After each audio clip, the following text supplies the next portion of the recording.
Montana Jordan never thought he'd grow up on television.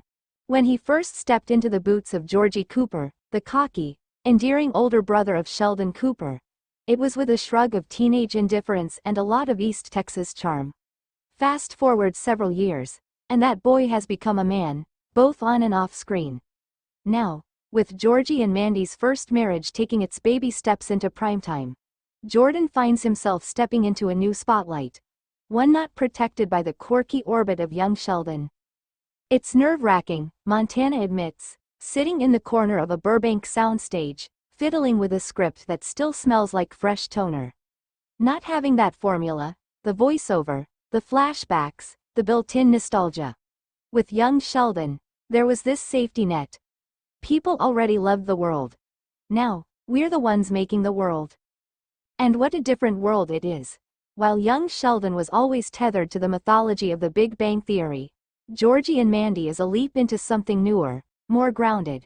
Set in the 90s, the spin-off follows Georgie and Mandy, played with fierce heart and dry wit by Emily Osment, as they navigate young parenthood, marriage, and the daily tightrope walk of building a life with barely a blueprint between them. We're not just the comic relief anymore, Montana says, we're the story. Breaking free from the formula for years, young Sheldon thrived on the layered structure that defined it. Sheldon's adult narration, clever tie-ins to the future, and its sentimental, almost sepia-toned nostalgia for a bygone era. But with Georgie and Mandy, there are no flash-forwards to lean on, no Jim Parsons to remind us how all this ends. And that, Montana confesses, made the first few episodes a little daunting. It's like moving out of your parents' house. You've been used to a certain way of living, a certain rhythm. Suddenly, you've got to figure out your own furniture, your own dinner schedule, he says with a laugh, and maybe pay a few overdue bills. Still, there's a spark in his voice when he talks about the shift. A sense that for all the nerves, there's also excitement. Like a band member going solo and realizing they have more to say than they thought. Georgie always had layers, Montana says. Even when he was teasing Sheldon or skipping school. Now, we get to explore who he is when the jokes stop and the baby's crying at 3 a.m. Real life reflected on screen. There's something uniquely compelling about watching Montana Jordan portray Georgie stumbling through fatherhood and the frustrations of early marriage.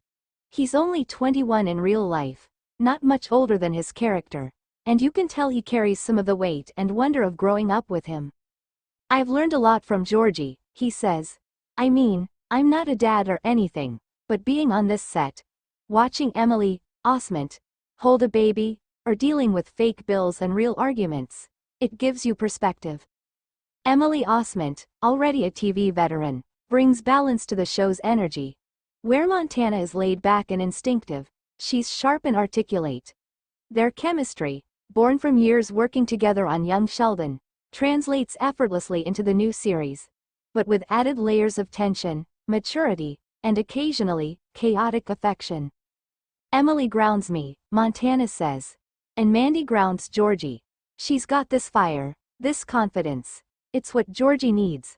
It's what I need sometimes too. Building a show from scratch. What's perhaps most impressive is how much Georgie and Mandy relies on tone. Something intangible, but crucial. Without the guideposts of young Sheldon's narrative tricks, the show leans hard into character-driven storytelling.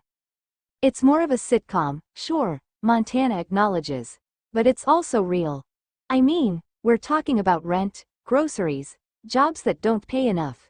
It's not just laugh tracks and silly lines. It's young people trying to survive. The writers, many of whom worked on young Sheldon, have had to rewire their brains a bit. Montana describes early table reads where the usual Sheldon-centric jokes were replaced with quieter moments. An awkward dinner with Mandy's parents, a sleepless night, a fight over whether to buy diapers or takeout. It felt weird at first, he says. Like we were missing something. But then you realize, that's the point. We're not following a genius. We're following two regular people, doing something really hard. From sidekick to star. If Montana Jordan was ever underestimated as the dumb brother, Georgie and Mandy puts that label to rest. The show lets him stretch, bringing out both comedic timing and emotional depth. One moment, Georgie's burning dinner with a hammer. Yes. Somehow. And the next. He's quietly folding baby clothes with the kind of tired tenderness you can't fake. It's the best kind of role, he says, eyes lighting up. I get to be funny. I get to be vulnerable. I get to be a dad, a husband, a kid who's still figuring it out. And Montana? He's figuring it out too. The show is his first time truly carrying a series. He's learning the beats of leading a cast, taking responsibility for the tone on set, and, as he jokes, learning how to not burn eggs on camera. I still feel like that 14-year-old who showed up with a country accent and no idea what I was doing, he admits. But now, I get to make mistakes and learn in front of a whole audience, and that's kinda beautiful. A new legacy with young Sheldon wrapping up in The Big Bang Theory in the TV history books. Georgie and Mandy is the franchise's next big gamble. But Montana isn't trying to copy what came before. If anything, he's aiming to grow beyond it. This show isn't about science or quarks or physics, he says. It's about people. Messy, stubborn, loving people. It's a sentiment that feels like the show's mission statement. And as Georgie and Mandy finds its footing, so does Montana, stepping out of the shadow of his precocious little brother and into a light all his own. I don't know if we'll run for 10 seasons, he says, grinning. But I know we're telling something honest. And sometimes, that's even better than funny. Let me know if you'd like a version tailored for a blog, magazine, or fan site.